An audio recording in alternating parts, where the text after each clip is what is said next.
여러분은 혹시 공중협박죄라는 말을 들어보신 적 있으신가요? 아마 많은 분들이 아직 생소하게 느끼실 겁니다. 하지만 이 법은 올해 3월부터 이미 시행되고 있습니다. 우리가 잘 모르고 있을 뿐 사회 곳곳에서는 이미 이 법이 적용되고 있고 실제 사건들도 잇따라 발생하고 있습니다. 공중협박죄란 무엇일까요? 간단히 말하면 불특정 다수를 상대로 생명이나 신체, 그리고 재산에 위해를 가할 것을 협박하는 행위를 뜻합니다. 예를 들어 지하철역에 폭탄을 설치했다, 백화점에 불을 지르겠다라는 글을 올리는 경우가 여기에 해당됩니다. 중요한 것은 실제로 폭탄이나 무기가 존재하지 않아도 협박의 방식이 불특정 다수를 대상으로 하여 사회적 공포와 혼란을 일으킨다면 공중협박죄가 성립할 수 있다는 점입니다. 과거에는 이런 행위들이 단순 장난이나 허위 신고로 취급되면서 수백만 원 벌금에 그치거나 가벼운 처벌로 끝나는 경우가 많았습니다. 하지만 시대가 달라졌습니다.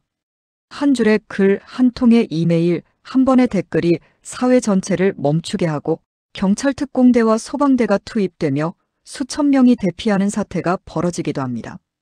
그래서 정부는 더 이상 이런 행위를 가볍게 보아서는 안 된다고 판단했고 마침내 올해 3월 형법 개정을 통해 공중협박죄를 신설했습니다. 그렇다면 왜 굳이 새로운 범죄명을 만들어야 했을까요? 기존의 협박죄는 특정인을 대상으로 한 위협을 다루었기 때문에 불특정 다수를 상대로 한 위협은 제대로 처벌하기 어려웠습니다. 예를 들어 누군가 내일 비행기를 폭파하겠다고 인터넷에 글을 올려도 실제 폭탄이 발견되지 않으면 단순 허위사실 유포나 경범죄로 치부되는 경우가 많았죠. 하지만 이런 행위가 초래하는 사회적 혼란은 상상을 초월합니다. 경찰, 소방, 군까지 출동하고 비행기는 이륙이 지연되며 수많은 시민이 불안 속에 하루를 보내야 합니다. 그래서 입법자는 공중협박죄라는 별도의 조항을 만들어 그 피해 발생 여부와 관계없이 강력히 처벌할 수 있도록 했습니다. 법에 따르면 공중협박죄를 저지른 경우 피해가 실제로 발생하지 않았더라도 5년 이하의 징역 또는 2천만 원 이하의 벌금형에 처할 수 있습니다. 다시 말해 그냥 장난이었다라는 말은 더 이상 변명이 되지 않습니다. 장난이라 하더라도 사회 전체를 불안에 빠뜨리고 국가의 치안력을 낭비하게 만든다면 그것은 곧 범죄입니다. 이제는 우리가 인식해야 합니다. 인터넷이나 SNS에 올린 글 하나가 수천 명의 삶을 흔들 수 있고 나아가 본인의 인생을 송두리째 바꿔놓을 수 있다는 사실을 말입니다. 아직도 많은 사람들이 그런 글 하나 올렸다고 처벌하겠어? 라고 생각할지 모르지만 법은 이미 바뀌었습니다. 그리고 실제 사건들이 이를 증명하고 있습니다. 그렇다면 올해 3월 이후 실제로 어떤 사건들이 있었을까요? 이제부터는 단순히 법 조문만 설명하는 것이 아니라 우리 사회에 큰 충격을 주었던 실제 사건들을 통해 공중협박죄가 어떻게 적용되고 있는지 하나씩 살펴보겠습니다. 앞서 공중협박죄가 올해 3월부터 새롭게 시행된 법이라는 점을 말씀드렸습니다. 그런데 법이 시행되자마자 우리 사회는 실제로 이 범죄의 심각성을 확인하게 되었습니다. 바로 얼마 전 발생한 신세계백화점 폭파 협박 사건입니다. 지난 8월 초 한 온라인 커뮤니티에 서울 신세계백화점 본점에 폭탄을 설치했다. 오후 3시에 폭발할 것이다라는 글이 올라왔습니다. 글은 짧았지만 파급력은 엄청났습니다. 평일 낮 매장을 찾은 고객과 직원 4,000명이 긴급히 대피했고 경찰 특공대, 폭발물 처리반, 소방 인력 등 240명이 넘는 대응 인력이 투입되었습니다. 매장 전체가 폐쇄되고 곳곳에서 긴급방송이 울려 퍼지며 수색 작업이 진행되었습니다. 시민들은 충격과 공포에 휩싸였고 도심 한복판의 백화점은 순식간에 사건 현장으로 변했습니다. 결국 폭탄은 발견되지 않았습니다. 하지만 피해는 이미 발생했습니다. 하루 매출만 수억 원이 사라졌고 수많은 브랜드 이미지에 타격을 주었으며 무엇보다 고객들은 큰 불안과 두려움을 겪었습니다. 단 한 줄의 글이 가져온 사회적 혼란은 상상을 초월하는 수준이었습니다. 그렇다면 이 글을 작성한 범인은 누구였을까요? 놀랍게도 범인은 중학교 1학년 학생, 아직 만 14세도 되지 않은 촉법소년이었습니다. 결국 형사처벌은 피하고 소년법에 따라 보호처분만 받게 되었습니다. 이 사실이 알려지자 시민들은 분노했습니다. 도대체 이게 말이 되느냐? 수천 명이 대피하고 국가 인력이 수백 명이나 투입됐는데 겨우 보호처분이라니. 여론은 크게 들끓었습니다. 신세계백화점 사건은 단순히 한 학생의 장난으로 끝날 수 있는 일이 아니었습니다. 바로 올해 3월 신설된 공중협박죄의 취지와 맞닿아 있었기 때문입니다. 불특정 다수를 상대로 한 협박, 피해가 실제로 발생하지 않아도 강력히 처벌하겠다는 법의 의지가 시험대에 오른 사건이었죠.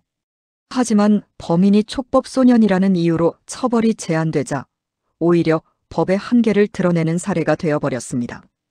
이 사건은 우리 사회에 몇 가지 중요한 질문을 던졌습니다. 첫째, 촉법소년 제도는 지금 시대에 과연 타당한가? 둘째, 공중협박죄가 실제 사건에서 어떻게 적용되고 어느 정도의 억제 효과를 낼 수 있는가? 셋째, 피해자와 사회 전체가 입은 경제적 심리적 손실은 누가 책임져야 하는가? 실제로 신세계백화점 측은 아직 가해자의 신상 정보를 전달받지 못했습니다. 법적 절차상 피해자로 인정된 이후에야 통지가 가능하기 때문입니다.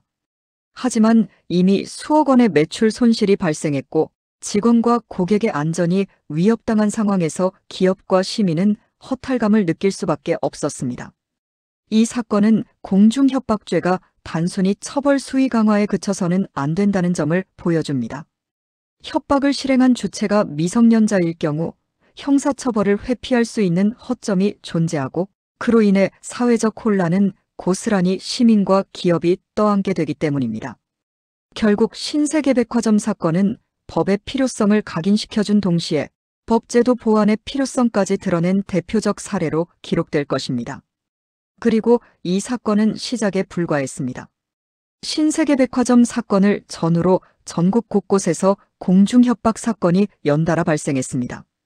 백화점, 지하철역, 놀이공원, 심지어 유튜브 댓글까지 불과 넉 달 사이에 70건이 넘는 사건이 발생하면서 공중협박죄는 단순히 법조문 속 글자가 아니라 우리 사회의 일상적인 불안 요소가 되어버렸습니다. 이제 우리는 다음 단계로 나아가야 합니다. 실제 사건들이 어떻게 발생했고 어떻게 수사와 재판이 진행되었는지 또 그 과정에서 어떤 문제점이 드러났는지를 하나씩 짚어보아야 합니다.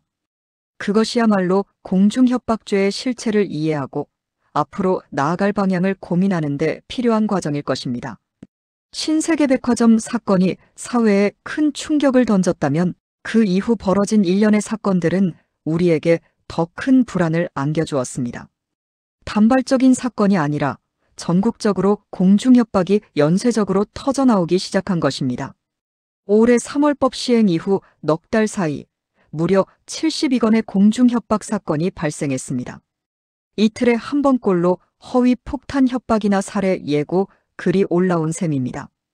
백화점, 기차역, 학교, 놀이공원, 심지어 공연장까지 사회 전반이 그야말로 허위 협박의 무대가 되어버렸습니다. 대표적인 사례가 서울 영등포 사제 폭탄 사건입니다. 30대 남성이 직접 제작한 폭발물과 흉기를 들고 다니며 사람들을 다치게 하겠다고 협박한 사건이었죠. 경찰이 긴급 출동해 제압했지만 현장은 공포 그 자체였습니다. 이 사건은 올해 처음으로 공중협박죄가 적용된 사례로 기록되었는데 많은 국민들이 주목한 이유는 처벌 수위였습니다. 법무부와 경찰은 이번 사건을 계기로 강력한 처벌이 내려질 것이라고 기대했지만 법원은 피고인의 지적장애와 반성 태도를 고려해 고작 벌금 600만 원을 선고했습니다. 시민들은 실망했습니다. 이게 과연 새 법의 취지와 맞는 처벌이냐? 공중협박죄를 신설한 이유가 바로 이런 사건을 막기 위해서였는데 결국 또 솜방망이로 끝나버리는 것 아니냐? 라는 비판이 쏟아졌습니다. 법원은 개별 사건의 사정을 고려했다고 설명했지만 사회적 불안과 국가적 손실에 비해 지나치게 가벼운 처벌이라는 인식은 피할 수 없었습니다. 사실 영등포 사건만이 아닙니다. 불과 며칠 간격으로 안동역 광장 폭발물 협박 사건, 하남용인 신세계점 위협글, 에버랜드 테러 예고 광주 백화점, 폭파 협박 등 전국에서 동시다발적인 협박이 이어졌습니다. 심지어 올림픽 체조 경기장에서 열린 대형 공연에도 폭탄을 터뜨리겠다는 협박, 글이 올라와 경찰 특공대가 긴급 투입되는 일도 있었습니다. 이런 사건들에서 공통적으로 드러난 문제는 허위라 하더라도 무조건 실제 테러로 가정에 대응할 수밖에 없다는 점입니다. 경찰과 소방은 장난과 진짜를 구분할 수 없기 때문에 모든 상황에 최악을 가정하고 움직여야 합니다. 결국 허위 협박 하나 때문에 수백 명의 경찰력이 낭비되고 시민 수천 명이 대피하며 사회적 혼란이 발생합니다. 바로 이런 이유로 공중협박죄가 신설된 것이지만 정작 법원이 이를 엄정하게 적용하지 못하면서 제도의 실효성에 대한 우려가 제기되고 있는 것입니다. 더 큰 문제는 모방범죄입니다. 신세계백화점 사건 이후 온라인 커뮤니티에는 나도 해보겠다는 식의 글이 이어졌습니다. 범인들이 잡히더라도 처벌이 약하다는 인식이 퍼지면서 마치 게임처럼 협박글을 올리는 현상이 확산된 것입니다. 특히 청소년층에서 이런 경향이 두드러졌습니다. 실제로 신세계 사건의 가해자가 중학생이었다는 사실은 또 다른 미성년자들에게 왜곡된 자극을 주었고 그 결과 유사한 글이 줄줄이 이어지게 된 것이죠. 이제는 질문해야 합니다. 과연 지금의 처벌 수위가 충분한가? 장난삼아 글을 올렸다고 하더라도 사회 전체가 멈춰버린 책임을 단순히 벌금형으로 마무리해도 되는 것인가? 법원의 양형 판단과 국민들의 법 감정 사이에는 커다란 간극이 존재합니다. 결국 우리는 여기서 중요한 교훈을 얻게 됩니다. 공중협박죄가 단순히 법률 조항 하나 늘어난 것으로는 충분하지 않다는 사실입니다. 실제 적용 과정에서 솜방망이 처벌로 이어진다면 범죄 억제 효과는커녕 오히려 모방범죄를 부추길 수 있습니다. 공중협박죄는 우리 사회의 안전망이 되어야 합니다. 하지만 지금처럼 가벼운 처벌로 끝나버린다면 그 안전망은 허술한 그물에 불과할 것입니다. 그리고 그 피해는 고스란히 우리 모두의 몫이 될 것입니다. 앞서 말씀드린 사건들은 단순한 장난이나 해프닝으로 끝나지 않았습니다. 국가적 자원이 투입되고 시민들의 일상이 마비되며 기업의 영업이 중단되는 심각한 사회적 피해를 낳았습니다. 그렇다면 이제 우리는 이 범죄가 남긴 사회적 비용과 파급 효과를 구체적으로 살펴보아야 할 것입니다. 앞서 우리는 신세계백화점 사건과 영등포 사제, 폭탄 사건을 비롯해 전국 곳곳에서 이어진 공중협박 사례들을 살펴보았습니다. 단순한 장난처럼 보이지만 그 결과는 결코 장난이 아니었습니다. 이제 우리는 이 범죄가 남긴 사회적 비용과 파급 효과를 구체적으로 따져볼 필요가 있습니다. 먼저 경제적 피해입니다. 신세계백화점 사건만 보더라도 하루 평균 매출이 수억 원에 이르는 매장이 영업을 중단했습니다. 고객 수천 명이 대피했고 각 매장들은 문을 닫을 수밖에 없었습니다. 하루 손실만 56억 원으로 추정되지만 실제로는 단순 매출 감소를 넘어 브랜드 이미지와 신뢰도에 치명적인 타격을 입었습니다. 시민들이 혹시 또?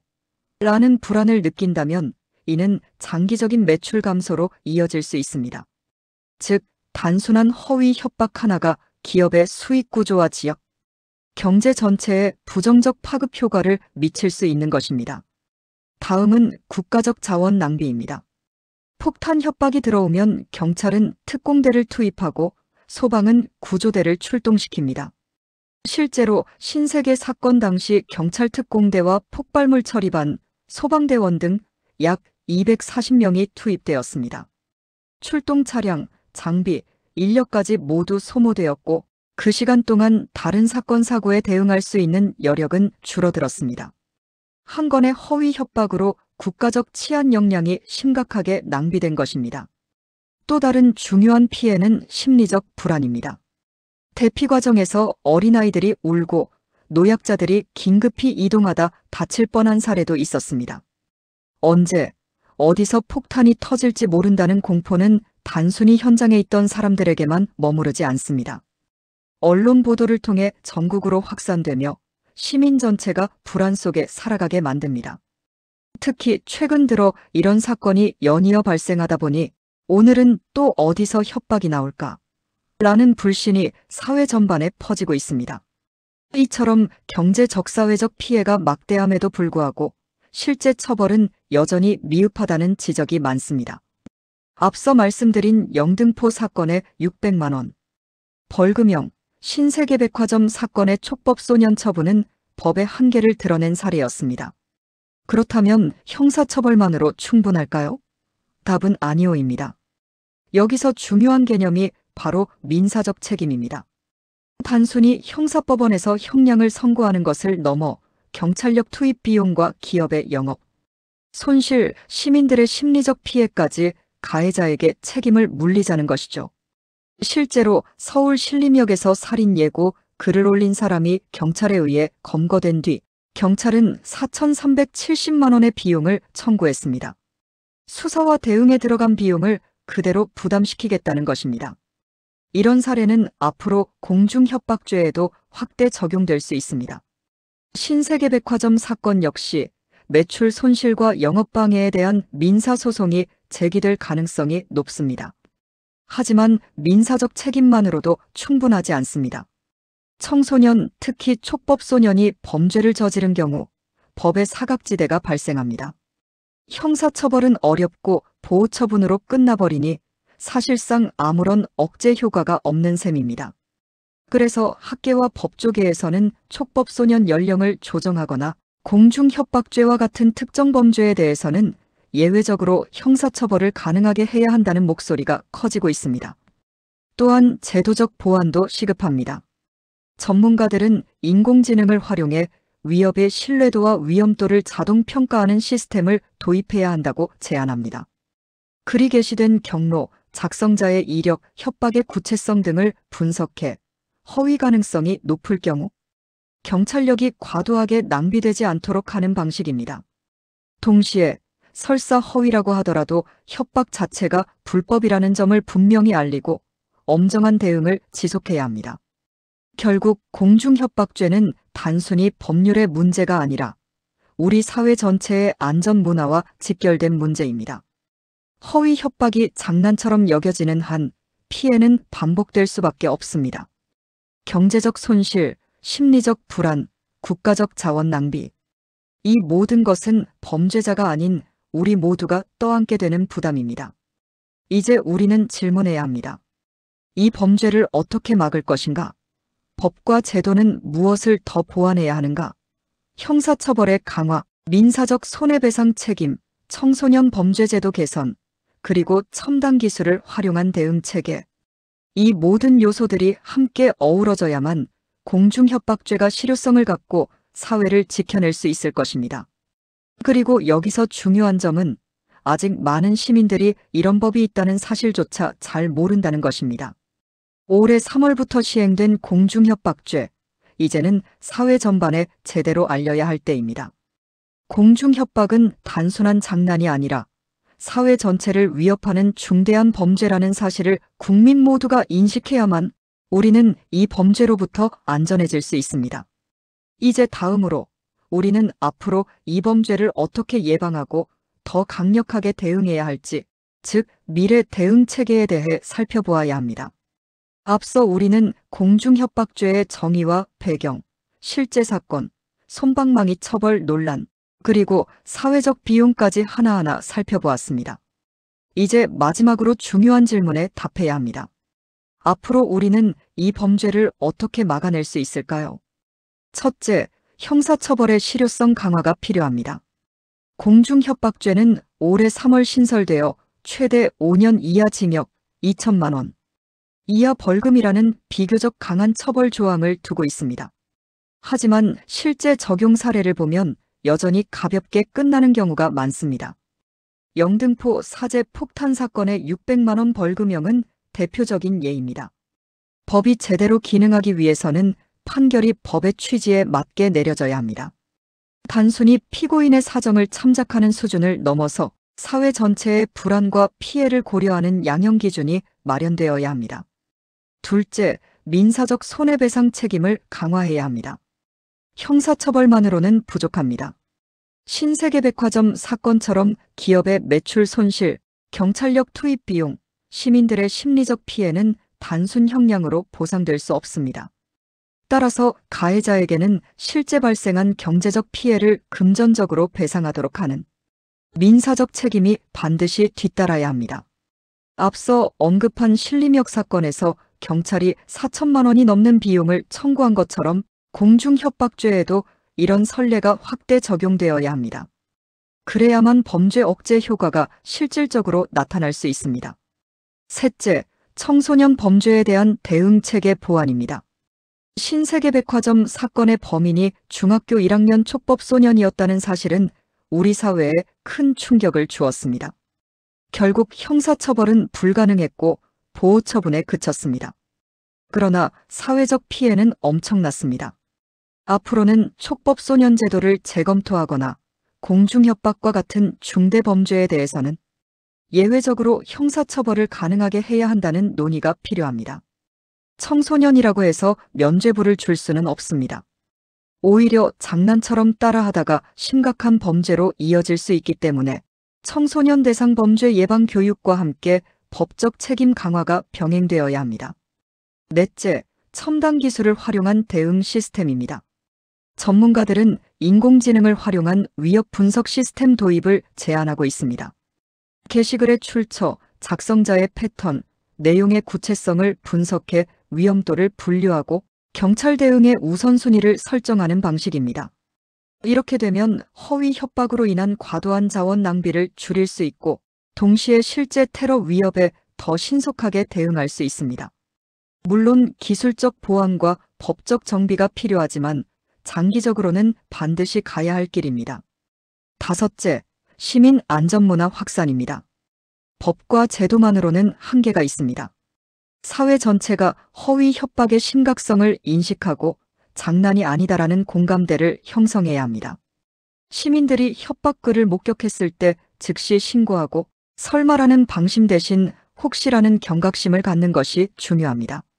공중협박죄는 단순히 가해자를 처벌하는 법이 아니라 우리 모두가 안전하게 살기 위해 존재하는 법입니다. 이제 결론을 내려보겠습니다. 공중협박죄는 단순한 협박을 넘어 사회 전체를 멈추게 하는 중대한 범죄입니다. 올해 3월부터 시행되었지만 아직 많은 국민들이 이 사실을 잘 모릅니다. 그래서 지금 가장 중요한 것은 알리는 것입니다. 공중협박은 장난이 아니다. 중대한 범죄다. 누구든지 처벌받을 수 있다. 이 메시지를 사회 전반에 전해야 합니다. 이 사실을 널리 알리는 이유도 바로 여기에 있습니다. 법은 만들어졌지만 제대로 알려지지 않으면 존재하지 않는 것과 다름없습니다. 국민들이 알아야 예방할 수 있고 알아야 지킬 수 있습니다. 마지막으로 시청자 여러분께 직접 묻고 싶습니다.